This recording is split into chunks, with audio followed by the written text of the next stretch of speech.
મંગલમ ભગવાન વીરો મંગલમ ગૌતમ પ્રભુ મંગલમ સૂર્યભદ્રાદેવા જૈનો ધર્મોસ્તુ મંગલમ. આપણે શું જોઈ રહ્યા હતા કે અ, જીવ શું કરે છે? ઘણો પ્રયાસ અનંતી વખત એ ગ્રંથિ દેશ સુધી આવી જાય છે, છતાં પણ એ ગ્રંથિ ભેદ કરી શકતું નથી. કેમ? કારણ કે એ પાછી જે ઉત્કૃષ્ટ સ્થિતિઓ છે કર્મોની એ બાંધી દે છે, એના કારણે એ પાછો ફરી જાય છે. જેમ કે જે અભવી જીવો છે તેઓ તો ઓબ્વિયસલી એ તો કરશે જ. એ ગ્રંથિ ભેદ તો કરી જ નહીં શકવાના ક્યારે પણ સાથે સાથે જે ગાઢ મિથ્યાત્વી હોય છે એવા જીવો તેઓ પણ શું ત્યાંથી ફરી જાય છે. ગ્રંથિ દેશે આવે છે પણ ગ્રંથિનું ભેદન કરી શકતા નથી, પણ ત્યાંથી યુટર્ન લઈ લે છે. પણ જે માત્ર જે મંદ મિથ્યાત્વી જીવ હોય છે, જે આસન્ન ભવી જીવો હોય છે, તો તેઓ જ શું કરે છે? પૂર્વ વીર્યોલ્લાસ એ ફોરવીને અપૂર્વ વીર્યોલ્લાસ ફોરવીને શું કરે છે? ગ્રંથિનું ભેદન કરે છે, કરી શકે છે. તો ગ્રંથિનું ભેદન એ કરે છે જીવ. કયા કયા જીવો કરી શકે છે? માત્ર જે આસન્ન ભવી જીવો હોય છે, એટલે જે નજદીકના ટાઈમમાં એ મોક્ષગામી થઈ શકશે. તો એવા જે જીવો જેમણે એમાં પણ જેમણે એક એવા જીવો હોય જે મંદ મિથ્યા દૃષ્ટિ જીવો હોય છે, જેમણે મોહનીય કર્મની જે ગાંઠો છે એ મંદ કરી છે. તો એવા જીવો તેઓ જ માત્ર આ ગ્રંથિનું ભેદન કરી શકે છે, અને એના કારણે શું થાય છે? સમ્યક દર્શન ગુણ પ્રગટ થાય છે એમને. શું થાય છે? સમ્યક દર્શન ગુણ એમને પ્રગટ થાય છે. સમ્યક ગુણ એ પ્રાપ્ત કરે છે, એમને પ્રગટ થાય છે, ગ્રંથિ ભેદન કરે છે. તો અને પછી એક વખત જ્યારે એટલે લાઈફમાં જે ફર્સ્ટ ટાઈમે ગ્રંથિ ભેદન કરી નાખે ને, લાઈફમાં એટલે કે જે ટોટલ જેમનું ભવચક્ર છે એમાં જ્યારે એ ગ્રંથિ ભેદ કરે છે, એક વખત જો એ કરી નાખે તો એ પાછો સેમ ટુ સેમ એવી જ જે એવી ટાઈટ ગાંઠ છે, એવી જે નિબિડ કહેવાય છે, રાગ દ્વેષની રૂપી જે ગાંઠ છે. એટલે જે નાયલોનનો દોરો હોય તો એ કેવી હોય?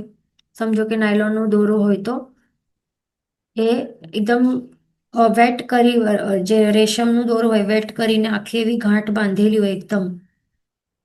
તો પછી એને આપણે કેટલું પણ પ્રયત્ન કરી ઓપન નહીં કરી શકીએ. ઘણું ઘણું જ એટલે મોસ્ટલી એમાં શું થાય છે? અસફળતા જ પ્રાપ્ત થાય છે. આ નાયલ જે આવી રેશમની દોરાની જે ગાંઠ હોય છે એને ઓપન કરે, પણ જે વેટ હોય, જે ભીની હોય, તો એને એ ઓલમોસ્ટ ઇમ્પોસિબલ છે એનું ઓપન કરવા માટે. તો આવી જે ગાંઠ બધા જીવોની પહેલાથી જ હોય, આવી અનાદિકાલીન આવી રાગ દ્વેષની નિબિડ ગાંઠ જે ગ્રંથિ હોય એ બધાની હોય. પણ જ્યારે ફર્સ્ટ ટાઈમ કોઈ પણ જીવ એ ગ્રંથિનું ભેદન કરે, એ ગ્રંથિને તોડી નાખે, રાગ દ્વેષની આ નિબિડ ગાંઠને તોડી નાખે ને, તો ફરીથી પાછો ભવચક્રમાં પાછો આટલી ટાઈટ આવી જે ઓપન જ નહીં થઈ શકે, ઇમ્પોસિબલ હોય એવી ગાંઠ એ પાછો ફરી ક્યારે નથી બાંધતો. એ ધ્યાન રાખવાનું. અને આ ગ્રંથિ ભેદન કરે ને અને સમ્યક દર્શનનું ગુણ પ્રગટ કરે, તો એના પ્રભાવથી શું થાય છે કે અર્ધપૂતગલ પરાવર્ત કાળ જ બાકી રહી જાય જીવનું. જે સંસાર ચક્ર હતું ને, તો સંસાર ચક્ર જે અનલિમિટેડ સાયકલ હતી ને, તો એ અડધો કપાઈ જાય. અને માત્ર કેટલું? એક પૂતગલ પરાવર્ત કાળ કેટલું હોય? આટલું. એટલે એક ફેરો હોય, એક આવર્ત હોય, તો તે એક પૂતગલ પરાવર્ત કાળ હોય, અને એમાં એને અડધો કાપી નાખે. સમય દર્શન ગુણ પ્રગટ થાય ને જીવને, તો દેટ મીન્સ એ સમય ઓનવર્ડ શું થાય છે? એ આખો પૂતગલ પરાવર્ત કાળનો જે આખો ફેરો હતો ને, તો એ હાફ થઈ જાય. નિયમમાં એ હાફ થઈ જાય. એને કહેવાય છે અર્ધ પૂતગલ પરાવર્ત કાળ. આટલું જ એનું ભાવભ્રમણ બાકી રહે સંસારમાં, અને એની અંદર એ અવશ્ય કમ્પલસરીલી નિયમમાં એ મોક્ષની અવસ્થાની પ્રાપ્તિ કરી જ લે છે જીવ. એટલે ગ્રંથિ ભેદન કરવાનો પ્રભાવ શું છે? ફળ શું છે? કે જીવનું માત્ર સંસારમાં કેટલું ભટકવાનું કાળ બાકી રહે, તે છે અર્ધ પૂતગલ પરાવર્ત કાળ. એ ધ્યાન રાખવાનું. અને જો જીવ સમજો કે આવું એટલે મેક્ઝિમમ અહીંયા કહે છે અર્ધ પૂતગલ પરાવર્ત કાળ એટલે કે કમ્પલસરી આટલો ને આટલો ભટકવું જરૂરી છે એવું કંઈ નથી જરૂરી. આ મેક્સિમમ ઉત્કૃષ્ટથી કહે છે. જો વધારેમાં વધારે જો ભટકવું પડે, ઘણી મહાસાધનાઓ કરી હોય તો આટલું ભટકવું પડે. પણ જો આટલી બધી નહીં કરી હોય તો પછી જીવને એ સેમ ટુ સેમ તે જ ભવે, સેમ ભવમાં જ મોક્ષની પ્રાપ્તિ થઈ શકે છે, અથવા તો ત્રીજા ભવે, અથવા તો સાતમે ભવે, અથવા તો આઠમે ભવે. આટલા જ ભવ બાકી રહે અને મોક્ષની અવસ્થાની પ્રાપ્તિ અવશ્ય થઈ જ જાય છે. તો એવું કોનો પ્રભાવ છે? ગ્રંથિ ભેદન. આ રાગ દ્વેષની તીવ્ર ગાંઠ છે, નિબિડ ગાંઠને તોડવાનું, ગ્રંથિ ભેદન કરવાનું, સમ્યક દર્શન ગુણ પ્રગટ કરવાનું. શું પ્રભાવ છે? કે જીવને તે જ ભવે, એટલે ઓછામાં ઓછું તે જ ભવે, અથવા તો ત્રીજે, અથવા તો સાતમે, અથવા તો આઠમે ભવે. અને આટલું નહીં, જો ઘણી મહાસાધનાઓ કરી હોય તો મેક્સ ટુ મેક્સ, બહુ વધારેમાં વધારે માત્ર અર્ધ પૂતગલ પરાવર્ત કાળ જેટલું જ ભટકવું પડે, અને એમાં તો અવશ્ય મોક્ષની અવસ્થાની પ્રાપ્તિ થઈ જ જાય છે. એવું છે. હવે અહીંયા ગાથામાં શું કહે છે? કે અપાર્થ કરીને એક શબ્દ રહેલું છે. તો આપણે ગાથા જોઈ લઈએ. ગાથા નંબર 53.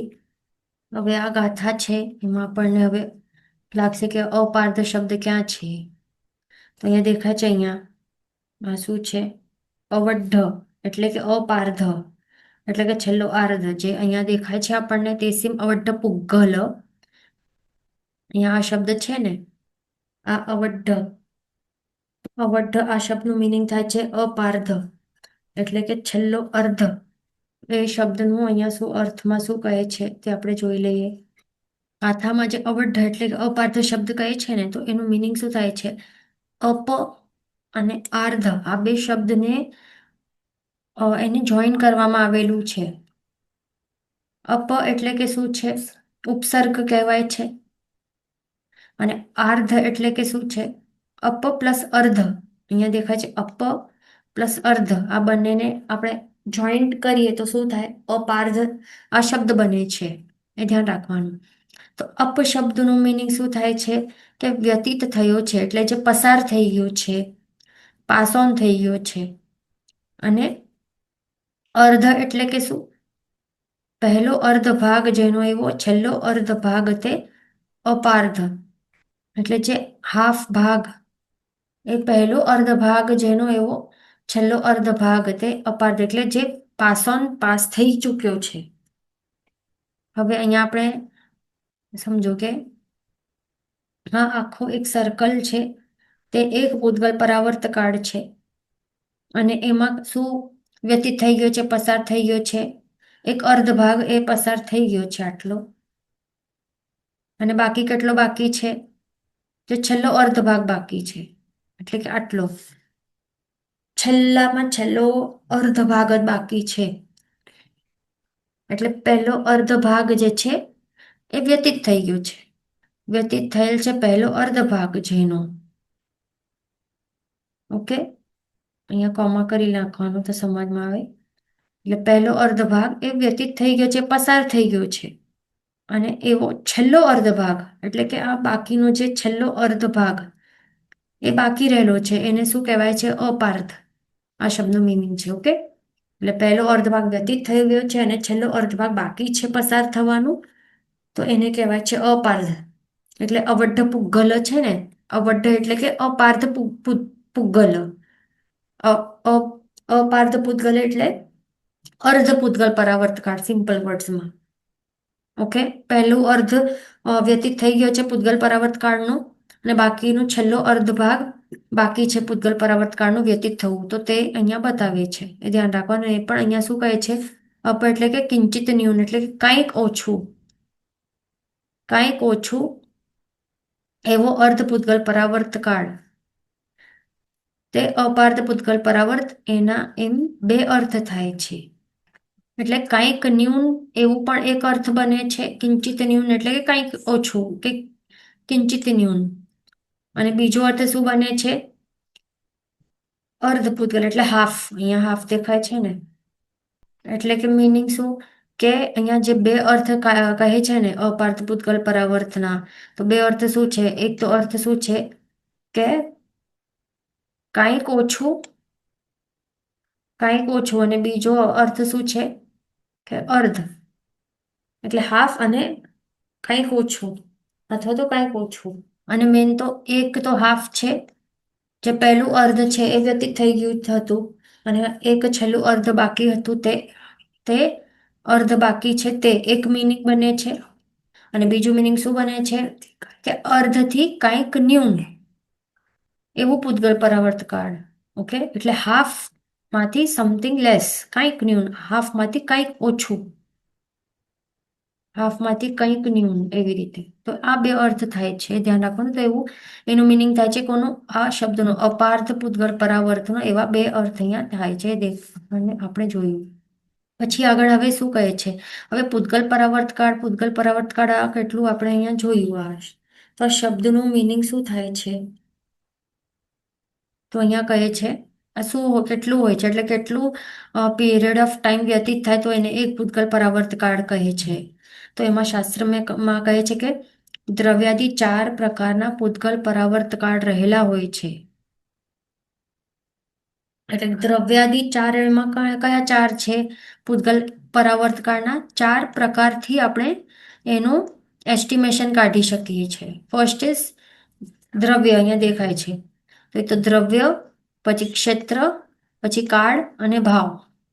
તો આ 4 પ્રકારે, એટલે એટલે કેવું, દ્રવ્ય પૂતગલ પરાવર્ત કાળ, પછી ક્ષેત્ર પૂતગલ પરાવર્ત કાળ, પછી કાળ પૂતગલ પરાવર્ત અને ભાવ પૂતગલ પરાવર્ત કાળ. તો એવી રીતે 4 પ્રકારે આપણે એક પૂતગલ પરાવર્ત કાળનું કેટલું ટાઈમ ડ્યુરેશન હોય છે, તો એને એસ્ટિમેટ, એક અપ્રોક્સિમેટ આપણને સમજમાં આવે ને, તો એના માટે શાસ્ત્રકાર ભગવાન એવી રીતે 4 પ્રકારે આપણે બતાવ્યા છે. તો આ 4માંથી અહીંયા કહે છે કે અહીંયા કયો લેવાનું છે આપણને, સ્પેસિફિકલી કહે છે કે સૂક્ષ્મ ક્ષેત્ર પૂતગલ પરાવર્ત કાળ છે, એ અહીંયા લેવાનું છે. તો અહીંયા આપણને શું જોવાનું છે, સૂક્ષ્મ ક્ષેત્ર પૂતગલ પરાવર્ત કાળ છે, તો એનો અર્ધ ભાગ જાણવાનું છે આપણને. ઓકે, એટલે અહીંયા જે આપણે કહ્યું ત્યાં હવે લેવાનું છે, અહીંયા શું છે એક્ઝેક્ટલી સ્પેસિફિકલી, હવે ક્યારે પણ શાસ્ત્રમાં કે ક્યારે પણ આપણને બીજા પણ ગ્રંથોમાં આપણને આવે ને એવી રીતે કે સમ્યક દર્શન ગુણ પ્રગટ થાય તો પછી જીવનો અર્ધ પૂતગલ પરાવર્ત કાળ બાકી રહેલું હોય, એવી રીતે સ્ટેટમેન્ટ જ્યાં પણ આવે ને, જ્યારે પણ આવે, અથવા તો એવી રીતે પણ આવે કે જ્યારે જીવ ગ્રંથિ ભેદન કરે તો જીવનો અર્ધ પૂતગલ પરાવર્ત કાળ જ બાકી હોય સંસારમાં, પછી અવશ્ય મોક્ષની પ્રાપ્તિ થાય. તો આવા સ્ટેટમેન્ટ્સ આવશે ને ક્યારે પણ, તો ત્યારે આપણને જ્યાં અર્ધ પૂતગલ પરાવર્ત કાળ છે ને, એ આપણને શું સમજવાનું, કેટલું સમજવાનું. તો અહીંયા દ્રવ્ય ક્ષેત્ર કાલ ભાવથી પૂતગલ પરાવર્ત કાળ અહીંયા 4 પ્રકારે તો અહીંયા છે, તો 4માંથી કયો સમજવાનું, તો અહીંયા કહે છે સ્પેસિફિકલી આપણને આ સમજવાનું છે, સૂક્ષ્મ ક્ષેત્ર પૂતગલ પરાવર્ત કાળ, એનો અર્ધ ભાગ આપણને સમજવાનું છે. એક સૂક્ષ્મ ક્ષેત્ર પૂતગલ પરાવર્ત કાળ જેટલું હોય એનું હાફ લેવાનું, દેટ ઇઝ અર્ધ પૂતગલ પરાવર્ત કાળ આપણને સમજવાનું. ક્યાં કયા સ્ટેટમેન્ટ્સમાં કે સમ્યક દર્શન ગુણ પ્રગટ થાય અથવા તો જીવ ગ્રંથિ ભેદન કરે તો જીવનું માત્ર અર્ધ પૂતગલ પરાવર્ત કાળ બાકી રહે, તો એ કયો કેલ્ક્યુલેશનથી એસ્ટિમેશન કયો કાઢવાનો એનો, તો આ સૂક્ષ્મ ક્ષેત્ર પૂતગલ પરાવર્ત કાળ. પણ બાકી જે બાકી છે દ્રવ્યાદિ 3, એના એ નહીં લેવાના, એના અર્ધભાગ નહીં લેવાના, તે કહે છે, એ ધ્યાન રાખવાનું. પછી હવે આગળ અહીંયા ગાથામાં શું કહે છે, નેક્સ્ટ ગાથા આપણને ગ્રહણ કરવી પડશે તો આપણને ખ્યાલ આવશે કે શું કે પૂતગલ પરાવર્તન એટલે કે શું છે, તો અહીંયા આ ગાથામાં બતાડશે. તો હવે આપણને ગાથા નંબર 54 બધાને એક સાથે ગ્રહણ કરવાની છે, બધાને સાથે કહેવાનું છે. ઉસપ્પીણી અણંતા પુગ્ગલ પરિયટ્ટઓ મુણે યવ્વો તે અણંતા તી અદ્ધા અણાઘયદ્ધા અણંત ગુણા. હવે અહીંયા અણંતા છે તો અનંતા જ બોલવાનું, અનંતા નથી, એ ધ્યાન રાખવાનું. અનંતા ન હોય તો ન બોલવાનું, પણ અહીંયા ન નથી ને, ણ છે તો ણ જ બોલવાનું, એ ધ્યાન રાખવાનું છે આપણને. ઓકે, પાછો એક વખત ગાથા સ્વીકારશું. ઉસપ્પીણી અણંતા પુગ્ગલ પરી યટ્ટઓ મૂણે યવ્વો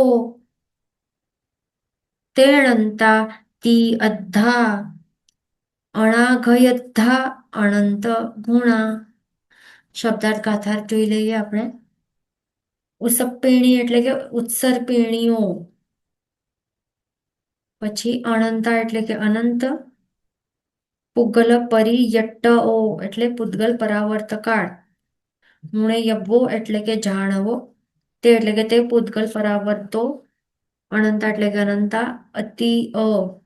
અતીત કે વ્યતીત કે ભૂત. પછી અદ્ધા એટલે કે કાળ. અણાગય એટલે કે અનાગત ભવિષ્ય. અનંત ગુણા એટલે કે અનંત ગુણો. હવે આપણે ગાથાર્થ સમજી લઈએ શું છે એનું મિનિંગ આ ગાથાનો. અનંત ઉત્સર્પિણી તથા અવસર્પિણીનો એક પૂતગલ પરાવર્ત કાળ જાણવો. તેવા અનંત પૂતગલ પરાવર્તનો અતીત કાળ અને તેથી અનંત ગુણો અનાગત કાળ છે. તો એ ગાથાર્થમાં બતાવે છે. એનું મિનિંગ શું થાય છે કે એક પૂતગલ પરાવર્ત કાળ એટલે કેટલો? અહીંયા શું કહે છે? એક પૂતગલ પરાવર્ત કાળ એટલે કેટલો? ઇઝ ઇક્વલ્સ ટુ કેટલો? અનંતા ઉત્સર્પિણી કાળ પ્લસ અનંતા અવસર્પિણી કાળ ઇઝ ઇક્વલ્સ ટુ 1 પૂતગલ પરાવર્ત કાળ. એટલે એક પૂતગલ પરાવર્ત કાળ પણ કેટલું અનલિમિટેડ હશે? અહીંયા દેખાય છે. અહીંયા અનલિમિટેડ શા માટે કહીએ છીએ? કારણ કે અનંત ઉત્સર્પિણી જે કાળચક્ર હોય ને, કાળચક્ર આપણે ભણ્યા છે. તો કાળચક્રમાં કેટલા આરા હોય? 12 આરા હોય ને. તો 6 આરા ઉત્સર્પિણી કાળના અને 6 આરા અવસર્પિણી કાળના. ટોટલ મળીને કાળચક્ર કહેવાય. તો આવા અનંત ઉત્સર્પિણી કાળ એટલે 6 આરાઓ આવા. અને આ અવસર્પિણી કાળ એ જે 6 આરાઓ હોય છે તે પણ અનંતા. અનંત એટલે આ શબ્દનું મિનિંગ થાય છે કાંઈ એક ફિગર કે નંબર આવે આપણે નહીં કાઢી શકીએ, કારણ કે એ સંખ્યાતા હોય તો કાઉન્ટેબલ હોય, અસંખ્ય હોય તો અનકાઉન્ટેબલ હોય, અને એનાથી પણ વધારે કહેવાય જેનો અંત નહીં હોય, જે ઇન્ફાઇનાઇટ હોય ત્યારે એને અનંત કહેવાય ને. અંત વગરનું જે હોય છે અન પ્લસ અંત, જેનો અંત નહીં હોય તો એને અનંત કહેવાય. એટલે તો અનંત ઉત્સર્પિણી કાળ અને અનંત અવસર્પિણી કાળ એટલે કેટલા હોય હશે? કેટલો વીતી જાય કાળ, તો ત્યારે એક પૂતગલ પરાવર્ત કાળ બને છે. આ ધ્યાન રાખવાનું. તો આવું એક પૂતગલ પરાવર્ત કાળ છે. તો આવા અનંત પૂતગલ પરાવર્ત કાળ હોય ને, તો એ અનંત પૂતગલ પરાવર્ત કાળ ઇઝ ઇક્વલ્સ ટુ અતીત કાળ.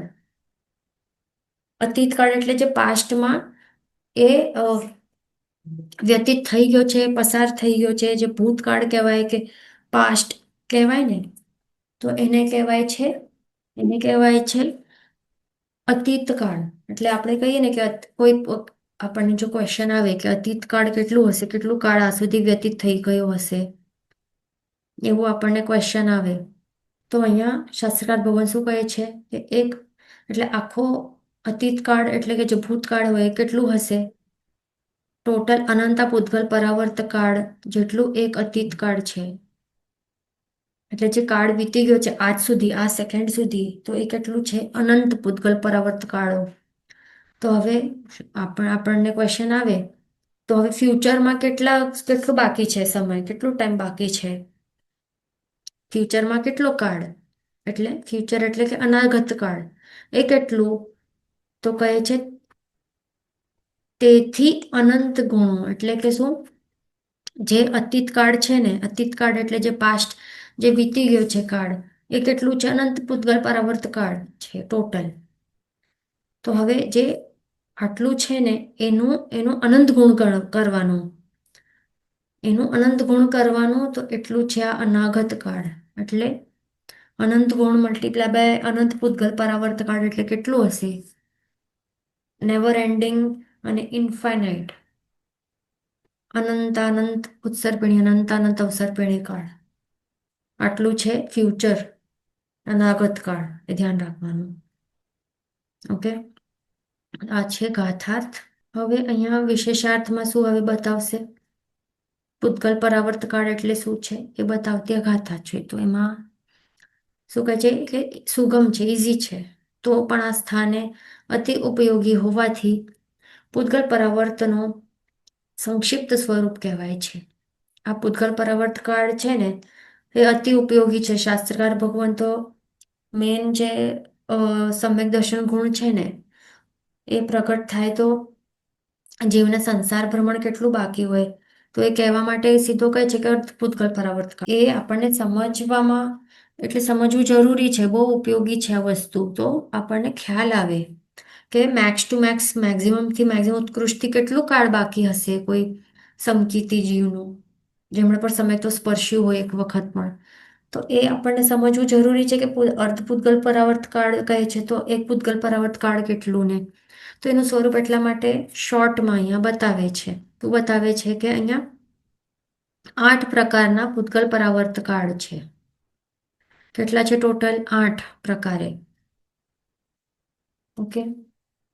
એમ તો અહીંયા કેવી રીતે કરવાનું મેન કે એક પૂતગલ પરાવર્ત કાળ એમ મુખ્ય એના 4 પ્રકાર છે, જે આપણે જોયું કે દ્રવ્ય, ક્ષેત્ર, કાળ અને ભાવ.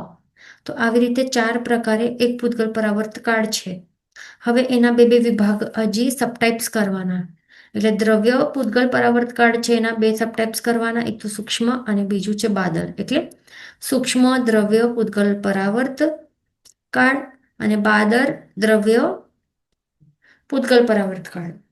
પછી ક્ષેત્ર છે તો કેવી રીતે કરવાના બે સબટાઇપ? સૂક્ષ્મ અને બાદર એના પણ. તો સૂક્ષ્મ ક્ષેત્ર પૂતગલ પરાવર્ત કાળ અને બાદર ક્ષેત્ર પૂતગલ પરાવર્ત કાળ. એવી જ રીતે કાળ માટે પણ સમજવાનું, એના પણ બે પ્રકાર, સૂક્ષ્મ અને બાદર પૂતગલ પરાવર્ત કાળ અને ભાવથી પણ સૂક્ષ્મ અને બાદર પૂતગલ પરાવર્ત કાળ, એવી રીતે બે. તો દરેકના બે બે બે બે કરીએ તો ટોટલ કેટલા થાય છે? અહીંયા 8, જે અહીંયા કહે છે કે 8 પ્રકારના પૂતગલ પરાવર્ત કાળ છે. ઓકે. પણ શું કહે છે કે સમ્યક્ત્વના સંબંધમાં અહીંયા જે આ નિશાની દેખાય છે ને આ શું છે? અર્ધ છે. આ હાફ અહીંયા છે. ઓકે. 0 1 1 જે દેખાય છે ને એટલે શું છે? હાફ છે, એટલે અર્ધ. તો સમ્યક્ત્વના સંબંધમાં અર્ધપૂતગલ પરાવર્ત કાળ સંસાર બાકી રહેવાનો કયો છે ને શાસ્ત્રમાં, તે એ કયો છે? આ ટોટલ 8 આપણે જોયા ને હમણાં જ કે 8 પ્રકારના પૂતગલ પરાવર્ત કાળ હોય, દ્રવ્ય, ક્ષેત્ર, કાલ, ભાવ અને એમાં પણ સૂક્ષ્મ અને બાદર. તો એવી રીતે હોય છે. તો આ 8માંથી કયો લેવાનું? જ્યારે આપણે સમ્યક્ત્વની વાત કરીએ ત્યારે કે સમ્યક્ત્વ સ્પર્શી હોય તો અર્ધપૂતગલ પરાવર્ત કાળ, તો કેટલાનું અર્ધ કરવાનું, કયા વાળા ટાઈપનું આપણે અર્ધ લેવાનું? તો સ્પેસિફિકલી કહે છે કે સૂક્ષ્મથી ક્ષેત્ર પૂતગલ પરાવર્ત કાળ છે ને એનું અર્ધ લેવાનું છે. ઓકે. એટલે બાદર પણ નહીં લેવાનું. બાદર ક્ષેત્ર પૂતગલ પરાવર્ત કાળ કે દ્રવ્ય કે ભાવ કે કાળ એ બધું કંઈ નહીં લેવાનું, બાકીના કોઈ પણ ટાઈપ્સ નહીં લેવાના, પણ આ સ્પેસિફિકલી લેવાનું છે. તો એનું શોર્ટમાં સ્વરૂપ અહીંયા આ પ્રમાણે અહીંયા બતાડે છે શાસ્ત્રકાર ભગવંત કે સૂક્ષ્મ ક્ષેત્ર પૂતગલ પરાવર્તનું સ્વરૂપ અહીંયા બતાડે છે આ. તો તે આપણને સમજવાનું છે. હવે અહીંયા શું કરવાનું છે? એના માટે આપણને શું સમજવું પડશે? અહીંયા લોકાકાશ, આકાશ પ્રદેશ એ બધું સમજવું પડશે આપણને. તો એ તો આપણે આ તો ભણ્યું હતું ક્યારે, જ્યારે અજીવ તત્વ આપણે ભણ્યું તેમાં આકાશાસ્તિકા આવ્યું હતું. તો આપણે એ ભણ્યું હતું કે આકાશાસ્તિકા હોય તો એના કેટલા ભેદ હોય છે? સ્કંદ દેશ, પ્રદેશ, એવી રીતે 3 ભેદ હોય છે ને. અને આકાશ પ્રદેશ ક્યાં રહેલું હોય છે? ફર્સ્ટ ઓફ ઓલ જ્યાં 14 રાજલોક છે આવું, તો આ 14 રાજલોક છે એમાં 14 રાજલોકની અંદર જે આકાશ પ્રદેશ છે એ લોકાકાશના ફોર્મમાં એ નામથી અહીંયા રહેલું છે. જે 14 રાજલોકની અંદર રહેલું જે આકાશ પ્રદેશ હોય એને શું કહેવાય? લોકાકાશ કહેવાય છે. જે 14 રાજલોકની બહાર રહેલા હોય આકાશાસ્તિકાય તો એને શું કહેવાય? અલોકાકાશ કહેવાય. ઓકે. હવે અહીંયા આપણને અલોકાકાશ નથી લેવાનું, તો અહીંયા જે લોકાકાશ છે તો એ આપણને લેવાનું છે. પણ જે અલોકાકાશ છે એટલે કે 14 લોકની બહાર રહેલું જે પણ આકાશ આસ્તિકાય છે, આકાશ પ્રદેશો છે, તો તે નથી લેવાના અહીંયા. શું લેવાનું છે? માત્ર લોકાકાશ જ લેવાનું છે. ખાસ ધ્યાન રાખવાનું. ઓકે, લોકાકાશ એટલે 14 લોકની અંદર રહેલું જે આકાશ આસ્તિકાય છે તે લેવાનું છે. હવે અંદર આકાશ શાસ્ત્રિકા રહેલું છે એ કયા ફોર્મમાં ને કઈ રીતે એની ગોઠવણ રહેલી હોય છે તો તે આપણને સમજવું પડશે. પહેલા તો જે લોકાકાશ છે એટલે આકાશ શાસ્ત્રિકા છે એના 3 ભેદ છે: સ્કંધ, દેશ, પ્રદેશ. ઓકે, અને એનો કોઈ પરમાણુ તરીકે ભેદ નથી, કારણ કે એ છૂટો થઈ નથી શકતા. જે પ્રદેશો જો છૂટા પડી જાય, છૂટા પાડવામાં આવે તો એ પ્રદેશને શું કહેવાય? પછી પરમાણુ કહેવાય ને. પણ એ છૂટા તો આપણે કરી જ નથી શકવાના, થતું જ નથી, ઇમ્પોસિબલ છે. એટલા માટે આકાશ પ્રદેશ કહેવાય છે. અને આકાશ પ્રદેશ એક જ આકાશ પ્રદેશ કેટલું હોય? આકાશ પ્રદેશ એટલે કે શું? અને આકાશનું સ્કંધ શું? સ્કંધ એટલે આખો એક ભાગ, અવિભાજ્ય આખો, અરે શું, ડિવિઝન થઈ શકે એવો આખો વસ્તુનો આખો ભાગને સ્કંધ કહેવાય. અને એના અમુક અમુક ભાગ હોય એને દેશ કહેવાય. અને સૌથી સૂક્ષ્મમાં સૂક્ષ્મ જે ઇનડિવિઝિબલ, ટાઇનીએસ્ટ, સ્મોલેસ્ટ જે પાર્ટિકલ હોય વસ્તુનું એને પ્રદેશ કહેવાય. જે કેવલ જ્ઞાનીની દૃષ્ટિથી પણ જેના હજી બે વિભાગો નહીં થઈ શકે, ઇમ્પોસિબલ હોય, એને શું કહેવાય? પ્રદેશ કહેવાય છે. તો હવે જે આકાશ આસ્તિકાય છે એનું સૌથી નાનામાં નાનું જે સ્મોલેસ્ટ પાર્ટિકલ કે યુનિટ શું છે? પ્રદેશ કહેવાય. એટલા માટે એને આકાશ પ્રદેશ, આકાશના પ્રદેશો કે આકાશ પ્રદેશ આવું ટર્મિનોલોજી યુઝ થાય છે. એ ધ્યાન રાખવાનું. તો આકાશ પ્રદેશો છે, ઓકે, એ કેટલા છે ટોટલ? આખા 14 રાજલોકની અંદરની વાત છે. બહારની વાત તો આપણને હમણાં નથી કરવી, એ હમણાં આપણા કામમાં નથી આવવાનું.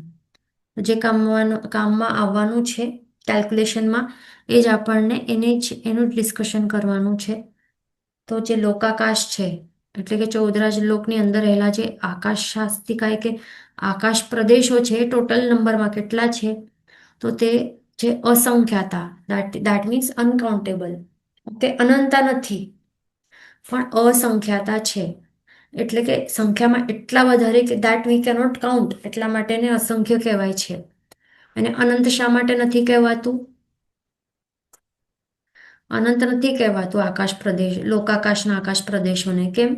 કારણ કે અનંત એટલે કે જે અનકાઉન્ટેબલ, નેવર એન્ડિંગ, જેનો અંત નથી, આટલું હોય. પણ એ આટલો પણ નથી. એ ભલે કાઉન્ટેબલ નથી, અનકાઉન્ટેબલ છે, છતાં પણ એક લિમિટમાં છે. કેટલા છે? એટલા માટે એને અસંખ્ય કહેવાય છે. અને અસંખ્ય એનું પણ ગોઠવણ કેવી રીતે રહેલી છે અસંખ્યતા આકાશ પ્રદેશોની? તો જ્યાં 14 લોક છે ને તો અહીંયા આકાશ પ્રદેશોની ગોઠવણ કેવી રીતે હોય કે અહીંયાથી એકદમ ઠાસીને આખા ફૂલ ટોટલી એ ઓક્યુપાય કરીને બેઠેલા હોય છે આ 14 લોકને. દરેક સ્પેસ, દરેક કોર્નર, દરેક જગ્યાને. એવું નથી કે એક પણ સ્પેસ કે કોર્નર કે ડોટ પણ બાકી રહી ગયેલું હોય જેમાં આકાશના પ્રદેશો રહેલા નહીં હોય, એવું નહીં હોય. આખી જગ્યા ઠાસીને ભરેલું હોય છે. અને પણ કેવી રીતે? જેમ તેમ આવી રીતે રેન્ડમલી કે એમને જેમ તેમ નહીં હોય. જેમ તેમ નહીં હોય, પણ કેવી રીતે હોય? પ્રોપરલી એક જ ક્રમસર. એક પહેલું આકાશ પ્રદેશ અહીંયા હોય તો બીજું અહીંયા, પછી ત્રીજું, ચોથું, પાંચમું, છઠ્ઠું, સાતમું, આઠમું. એટલે એક પ્રોપર, એક કન્ટિન્યુઅસ, એક ઓર્ડરમાં, એક ક્રમમાં, એક સ્ટ્રેટ લાઇનમાં હોય છે રહેલા. એક આકાશ પ્રદેશો બાજુમાં એકદમ એકદમ સ્પેસ પણ બાકી નહીં હોય. કન્ટિન્યુઅસ એક લાઇનમાં હોય, સ્ટ્રેટ લાઇન્સમાં. એના કારણે હવે જે એક લાઇન ફોર્મ થાય છે ને તો એને શું કહેવાય છે? આકાશ પ્રદેશોની શ્રેણી કહેવાય. જે અહીંયા દેખાય છે આકાશ પ્રદેશોની શ્રેણી. શ્રેણી મીન્સ લાઇન. ઓકે, તો આવી રીતે આકાશ પ્રદેશોની શ્રેણી એવી રીતે ફોર્મ થતી જાય છે, થયેલી છે. એવી રીતે જ રહેલા હોય છે. ધ્યાન રાખવાનું લાઇનસર. ઓકે, ફર્સ્ટ, પછી નીચે, પછી એના નીચે નીચે નીચે નીચે એક દરેક ભાગમાં આવી રીતે કન્ટિન્યુઅસ હોય.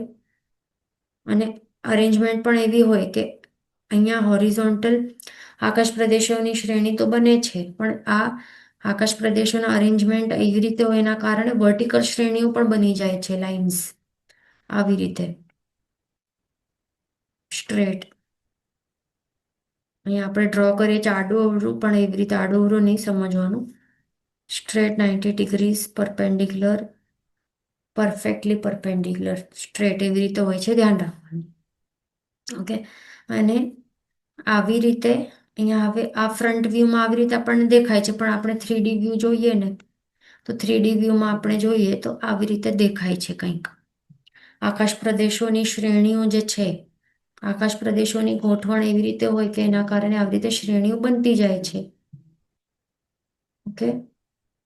આવી રીતે અને એના કારણે એક એક પ્રતર બનતી જાય છે, પ્રતર. તો આ હોરિઝોન્ટલ પ્રતર્સ છે અને આ વર્ટિકલ પ્રતર્સ છે. અને આ ટોપ વ્યૂ છે, આવું દેખાશે. ઓકે. જે આમ આમ આમ આમ છે અને પછી આમ આમ, એ પણ વિધાઉટ સ્પેસ કે ગેપ. અહીંયા તો આપણે કેટલું બતાડી શકશું, અહીંયા ગેપ્સ ને સ્પેસીસ દેખાય છે, પણ આટલું પણ નહીં હોય. એકદમ બાજુ બાજુમાં ટચ થઈને રહેલા હોય છે આકાશ પ્રદેશો, ખીચોખીચ. ધ્યાન રાખવાનું. તો આવી રીતે આપણે આ સમજી લીધું. હવે આપણને સમજવાનું શું છે, ક્ષેત્ર પૂતગલ પરાવર્ત કાળમાં પણ કયો બે ટાઈપ હોય ને, એના સૂક્ષ્મ ક્ષેત્ર પૂતગલ પરાવર્ત કાળ અને બીજું હોય છે બાદર ક્ષેત્ર પૂતગલ પરાવર્ત કાળ શું હોય છે. તો આ ફર્સ્ટ ઓફ ઓલ આ શું છે, પૂતગલ પરાવર્ત કાળ છે. આ કાળ એટલે કે એક ટાઈમ ડ્યુરેશન છે, અને ટાઈમ ડ્યુરેશન કેટલું છે તો તે બતાડવા માટે એક એસ્ટિમેટ, એક અપ્રોક્સિમેટ ફિગર આપણને સમજમાં આવે. ફિગર તો નહીં કહી શકીએ, પણ પ્રમાણ આપણને સમજમાં આવે ને, એટલા માટે અહીંયા આપણને શાસ્ત્રકાર ભગવાન તો અહીંયા બતાડે છે કે સૂક્ષ્મ ક્ષેત્ર પૂતગલ પરાવર્ત કાળ અને બાદર બાદર ક્ષેત્ર પૂતગલ પરાવર્ત કાળ કેટલું હોય. બાદર એટલે કે એટલે અ, સ્થૂલથી એટલે મોટે મોટું, એટલે કહીએ ને કે સમજો કે આપણે ક્વેશ્ચન પૂછીએ કે અરે ત્યાં કેટલા માણસો હતા, તો પ્રોપર એકદમ ડિટેલથી કાઉન્ટિંગ નહીં, પણ મોટું મોટું ફિગર આપણે કહીએ અરે હશે 50-100 હશે, એમ આપણે કહી દઈએ ને 50-100 એમ એક્ઝામ્પલ માટે. ફિગર એ મોટું હોય એ ધ્યાન રાખવાનું, પણ આપણે એમ મોટું મોટું એમ આપણે ફિગર આમ એમ એમ જ કહી દઈએ ને, તો એ બાદરમાં એટલે સ્થૂળથી આપણે કહીએ તો તે બાદર ક્ષેત્ર પૂતગલ પરાવર્ત કાળ સમજવું. અને સૂક્ષ્મ ક્ષેત્ર પૂતગલ પરાવર્ત કાળ એટલે કેટલું એકદમ ડિટેલથી, એકદમ ડિટેલ્ડ કેલ્ક્યુલેશનથી આપણે કરીએ ને, તો એવું છે, એ ધ્યાન રાખવાનું છે. અને બંનેમાં આપણે કમ્પેરિઝન કરીએ ને કે સૂક્ષ્મ ક્ષેત્ર પૂતગલ પરાવર્ત કાળ અને બાદર ક્ષેત્ર પૂતગલ પરાવર્ત કાળ બંનેમાં કેટલું હોય છે, તો સૂક્ષ્મ વાળું છે ને એ બહુ મોટું હોય. કેમ? કારણ કે આપણે કેલ્ક્યુલેશન આટલું કર્યું છે ને, એકદમ ડિટેલથી આટલું ઝીણું ઝીણું ઝીણું ઝીણું કેલ્ક્યુલેશન કર્યું છે, એટલા માટે આન્સર એકદમ પ્રોપર આન્સર આવી જાય, એટલે મોટું એકદમ આન્સર. પણ બાદરથી આપણે કહીએ ક્ષેત્ર પૂતગલ પરાવર્ત કાળ તો એ નાનું આવે સૂક્ષ્મ કરતા. હવે જેમ એક્ઝામ્પલ આપણે કહીએ ને, આપણે કઈ ક્યારે ફંક્શનમાં ગયા હતા તો માણસો કેટલા હતા, તો ભલે સાચે ત્યાં એક્ઝેક્ટલી સમજો કે 1500 આવ્યા હોય, 1500 પર પર્સન્સ આવ્યા હોય સમજો, પણ આપણે એમ એમ મોટું મોટું એમ જ કહી દઈએ કંઈક 800 આવ્યા હશે, 800. એટલે એક મોટું મોટું એમ ફિગર આપણે એમ જ કહી દઈએ તો એ નાનું ફિગર થઈ જાય. અને સૂક્ષ્મથી આપણે એકદમ ડિટેલથી એકદમ કેલ્ક્યુલેશનથી કરીએ તો 1500 જે ફિગર આવે, એક મોટું ફિગર, તો એવી રીતે આવી જાય. એટલે એમાં એક ફરક છે આ. ઓકે. તો હવે જે સૂક્ષ્મ ક્ષેત્ર પૂતગલ પરાવર્ત કાળ એ કેટલું હોય, કેવી રીતે કેલ્ક્યુલેટ કરવાનું છે, તો અહીંયા શાસ્ત્રકાર ભગવાન શું કહે છે આ કે હવે કોઈક એક જીવ આપણને સમજવાનું કે આ વર્તમાન સમય, આ પ્રેઝન્ટ સમયમાં હવે અહીંયા આપણને સ્ટાર્ટ કરવાનું છે. શું ગણવાનું? ટાઈમ ગણવાનું. કયો? સૂક્ષ્મ ક્ષેત્ર પૂતગલ પરાવર્ત કાળ એ કેટલું થાય છે. તો ટાઈમ આપણને કાઉન્ટ કરવું હોય તો આપણે શું કરીએ? ઘડિયાળમાં જોવાનું સ્ટાર્ટ કરીએ ને. હવે કોઈ કોમ્પિટિશન હોય કે કોઈ પાણીપુરી કોમ્પિટિશન છે, તો કેટલી પાણીપુરી ખાતા જાય છે, તો આપણે શું કરીએ ટાઈમ ગણવા માટે? ટાઈમ જોઈએ ને ઘડિયાળમાં કે ચાલો હવેથી સ્ટાર્ટ કરી છે પૂરી ખાવાની, તો હવેથી તારું ટાઈમ સ્ટાર્ટ. એટલે આપણે ટાઈમ નોટ કરી નાખીએ ને, અથવા તો સ્ટોપ ક્લોક છે, આ સ્ટોપ વોચ હોય તો એ આપણે સ્ટાર્ટ કરીએ ને ટાઈમર એમાં. તો એવી જ રીતે આ ટાઈમર જે છે એટલે એ સ્ટાર્ટ કરવું પડશે આપણને. હવે ગણતરી સ્ટાર્ટ કરવાની છે કે એક સૂક્ષ્મ ક્ષેત્ર પૂતગલ પરાવર્ત કાળ એટલે કેટલું.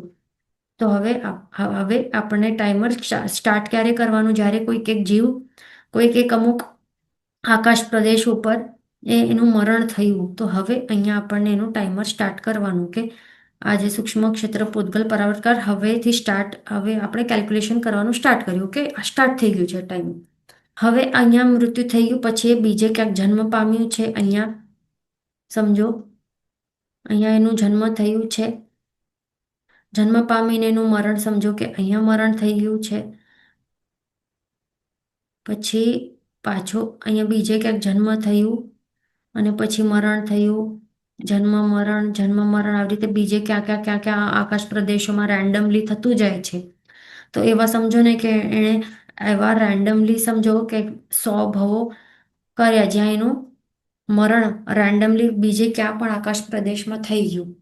હવે તો એ બધું આપણને કેલ્ક્યુલેટ નથી કરવાનું, પણ ટાઈમ કેલ્ક્યુલેટ તો ઓબ્વિયસલી થાય છે. ટાઈમર એક વખત સ્ટાર્ટ થઈ ગયું છે તો ટાઈમ ચાલુ જ છે. આ સૂક્ષ્મ ક્ષેત્ર પૂતગલ પરાવર્ત કાળનું જે ટાઈમ સ્ટાર્ટ કર્યું છે ગણતરી કરવાનું, એ સ્ટોપવોચ ચાલુ જ છે, એ બંધ નથી કરવાનું. ઓકે, પણ જે આ આકાશ પ્રદેશોની ગણતરી નથી કરવાની. ઓકે, ટાઈમની ગણતરી કરવાની છે, પણ આ આકાશ પ્રદેશોની ગણતરી નથી કરવાની. જે રેન્ડમલી બીજે ક્યાં પણ મૃત્યુ પામ્યું હોય તો એ કાઉન્ટ નહીં કરવાના. પણ શું કાઉન્ટ કરવાનું, હવે સમજો કે 100 ભવ અહીંયા ત્યાં રેન્ડમલી કોઈ પણ આકાશ પ્રદેશમાં જન્મ મરણ થઈ ગયા, પણ હવે શું થાય છે, ક્યાંક જન્મ પામે છે અને હવે જે આ ફર્સ્ટ અહીંયા જે આકાશ પ્રદેશ આપણે કાઉન્ટ કર્યું હતું ને, અહીંયાથી ટાઈમર સ્ટાર્ટ કર્યું હતું ત્યારે અહીંયા મૃત્યુ પામ્યો હતો, તો એના એકદમ જોડે એકદમ બાજુમાં જે સેકન્ડ એનાથી એકદમ બાજુમાં રહેલો જે આકાશ પ્રદેશ છે, તો ત્યાં જ એનું મૃત્યુ થાય છે. તો આ આકાશ પ્રદેશને આપણે કાઉન્ટ કરવાનું છે. પછી પાછા બીજા કંઈક 100 કે 500 ભવ અહીંયા ત્યાં જન્મ મરણ કરે છે, પછી જઈને પાછો હવે આ જે થર્ડ આકાશ પ્રદેશ ઉપર એ મૃત્યુ પામશે ને, તો એ કાઉન્ટ કરવાનું. અને બીજે રેન્ડમલી બીજે ક્યાં પણ જન્મ મરણ એટલે મરણ થાય છે બીજે કોઈ આકાશ પ્રદેશમાં, તો એ કાઉન્ટ નથી કરવાના, પણ એ ટાઈમ તો કાઉન્ટ કરવાનું છે.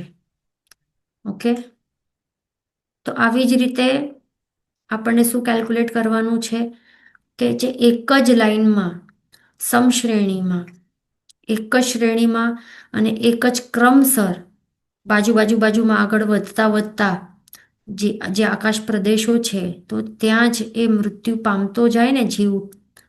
અહીંયા મૃત્યુ પામે, પછી અહીંયા તો એક બધા આકાશ પ્રદેશોની લાઈન આપણે પૂરી કરી, આ શ્રેણી પૂરી કરી. એના બાદ હવે આપણને બીજી શ્રેણી એ સ્ટાર્ટ કરવાની. આ એક થઈ ગઈ ને, પછી બીજી આપણને શ્રેણી સ્ટાર્ટ કરવાની. તો તે ક્યાં, અહીંયા એના એકદમ નીચે, અને અહીંયા ફર્સ્ટથી સ્ટાર્ટ કરો, પછી સેકન્ડ, થર્ડ, ફોર્થ, આવી રીતે. એટલે એવી રીતે આપણને કરતા જવાનું.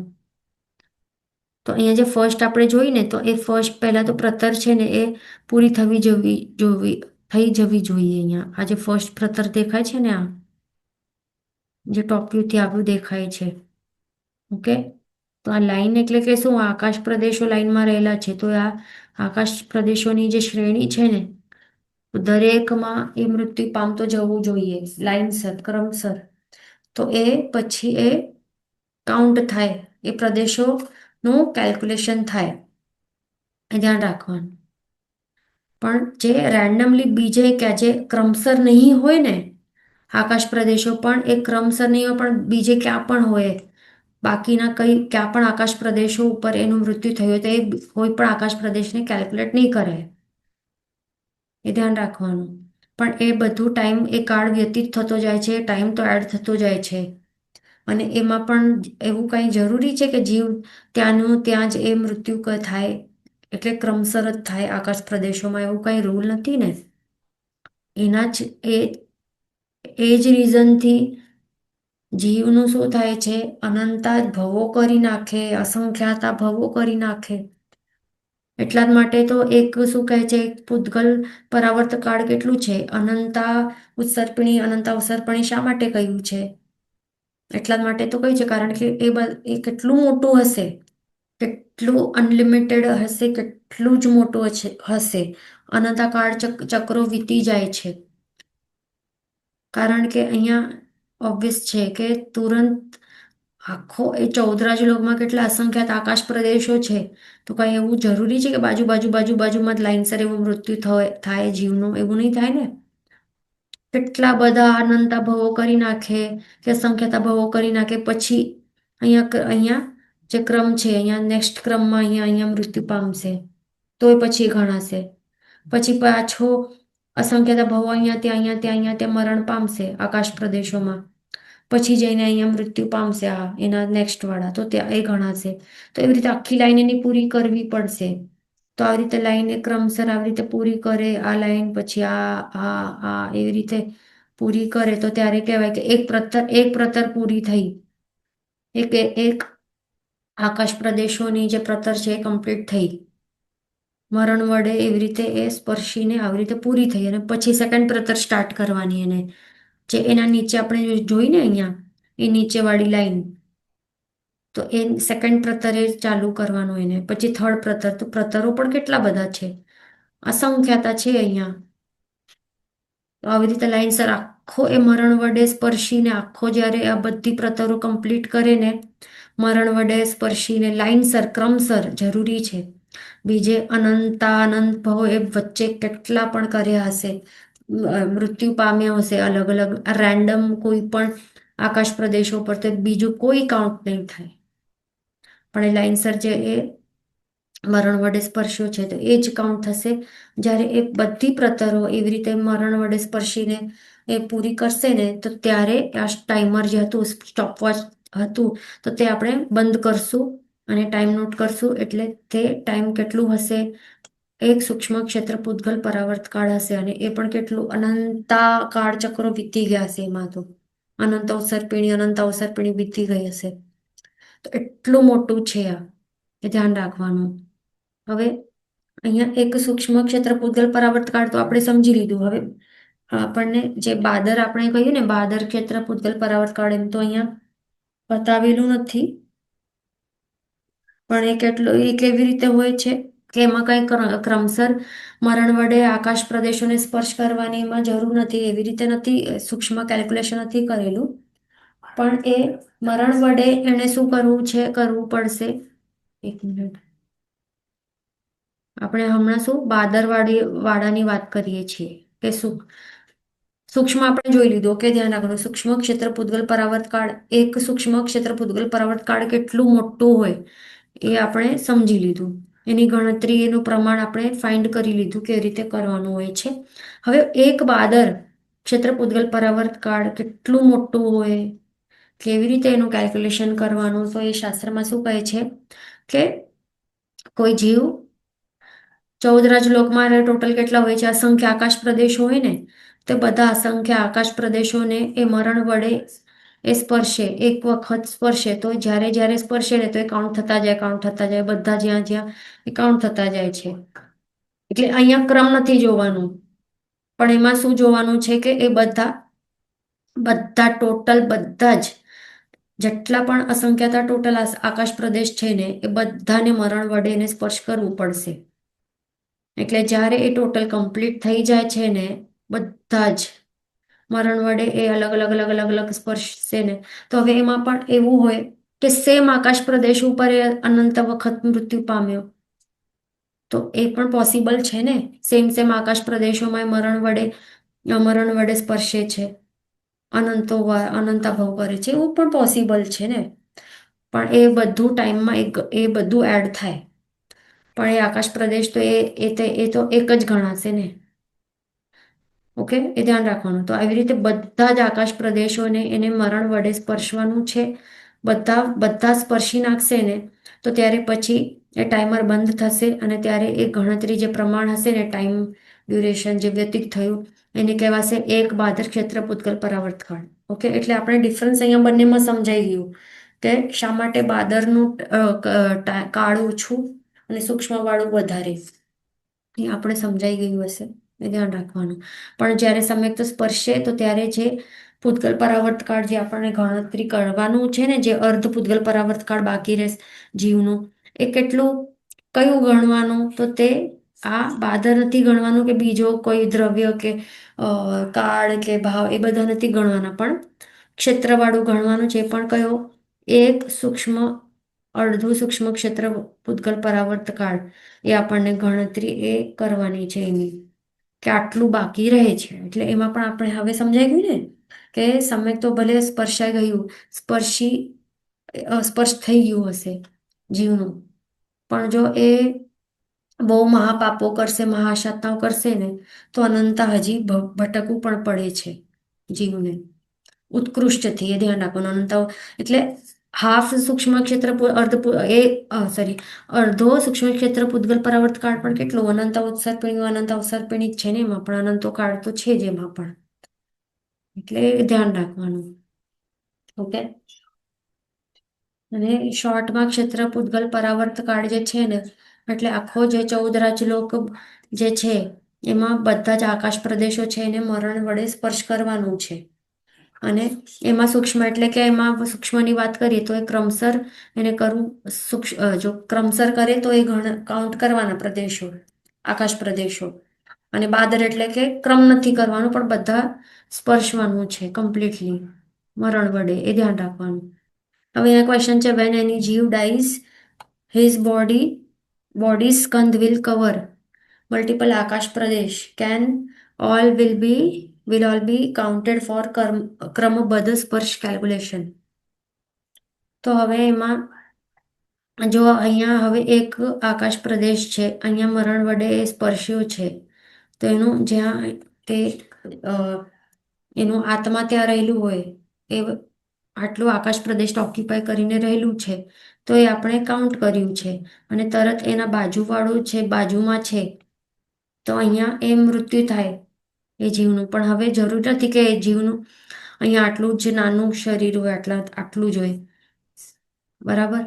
પણ એનું જે શરીર, જો હવે સમજો કે અહીંયા એ કવર થઈ ગયેલું હશે, સમજો કે શરીર મોટું હશે, આટલું કંઈક હશે, અને આત્મા પણ ત્યાં રહેલું હશે, તો એ કવર થઈ ગયું, તે ગણી લેવાનું, એવી રીતે થતું હશે.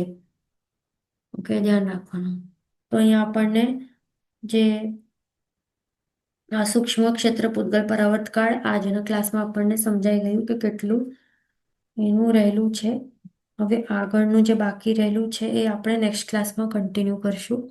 સમય થઈ ગયું છે એટલે. હિન વચન વિરુદ્ધ બોલાય તો મિચ્છામિ દુક્કડમ સર્વમંગલ માંગલ્યમ સર્વકલ્યાણ કારણમ પ્રધાનમ સર્વધર્માણમ નિરંજયતિ શાસનમ પ્રણામ.